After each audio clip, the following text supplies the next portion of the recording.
Graça e paz, estamos chegando então hoje no versículo de número 4 de 1 Coríntios capítulo de número 13. Nós estamos entendendo que Coríntios capítulo 13 está dentro do contexto do capítulo 12, do capítulo 14, e agora nós entramos numa lista diferente. A gente estudou o versículo 1, 2 e 3 de 1 Coríntios. São três antíteses, aquilo que o amor não é. O amor não é só uma palavra, o amor não são só os dons, o amor não é só caridade, o amor é muito mais do que isso. E a partir de agora a gente vai conseguir entender então como nós agimos em amor. Olhando para a pessoa de Jesus, a gente vai entender que parece que nesse texto e nesse contexto, o autor sagrado ele parece que ele vai começar então a trazer características ou currículo de uma pessoa chamada Jesus. Entenda, por exemplo, o amor é, quem ama é paciente. Por que a primeira palavra para ligada a quem age com amor é a paciência? Se o amor precisa ser paciente, eu queria dizer para você já imaginou o que é ser apóstolo? Você precisa ser paciente. Imaginou o que é ser profeta? Os profetas no Antigo Testamento, por exemplo, falavam palavras que foram cumpridas 700 anos depois. E quando falavam parecia uma loucura. Você imagina, por exemplo, a paciência com relação ao homem do campo, aquele que vai plantar para bem depois colher.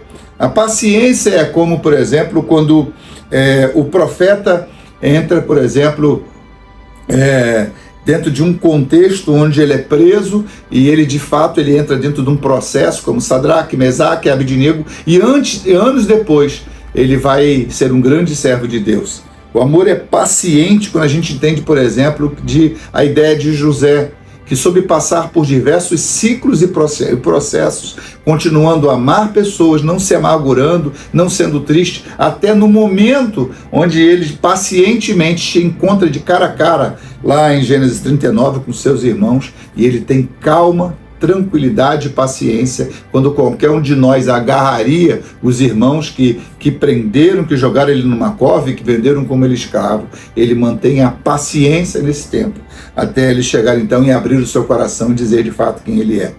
O amor é paciente quando o amor sabe esperar. O amor é paciente quando o amor sabe ser longânimo, tem a paciência, tem a capacidade de ser longânimo, quando ele se dilata, quando qualquer um então ia explodir. A ideia de ser paciente com relação à nossa jornada do servidor é saber se você sabe o tempo certo e a hora certa de agir, se você vai ser paciente quando você pregar o evangelho e alguém rejeitar.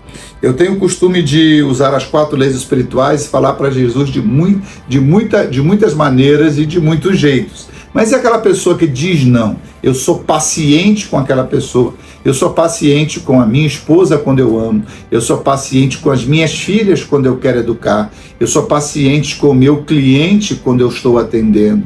Eu sou paciente com as pessoas quando eu estou educando como mestre e como professor.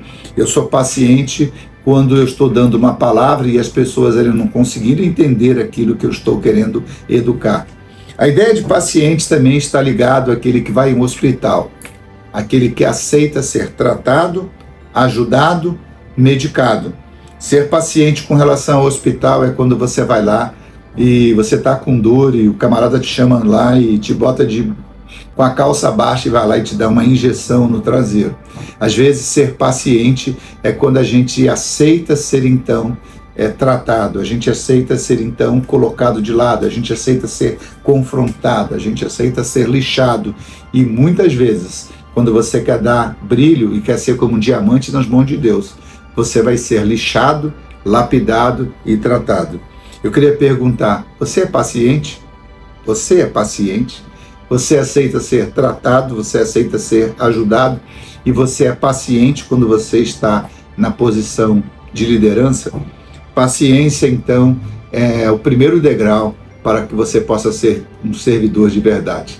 Número 1, esperei com paciência no Senhor e Ele ouviu o meu clamor. Salmo 46 assim diz, seja paciente, entrega teu caminho ao Senhor, confia nele e o mais Ele fará. Graça e paz. Servidor, se você quiser servir Nós estamos construindo uma escola da IBNA e se você quiser abençoar esse ministério, fica aí o nosso código, tá bom? O QR Code, servir para ser servido. Deus abençoe você. Essa é uma honra poder contar contigo na visão e nos sonhos do nosso grande projeto de servirmos ao Senhor com educação. Um abraço, Deus te abençoe.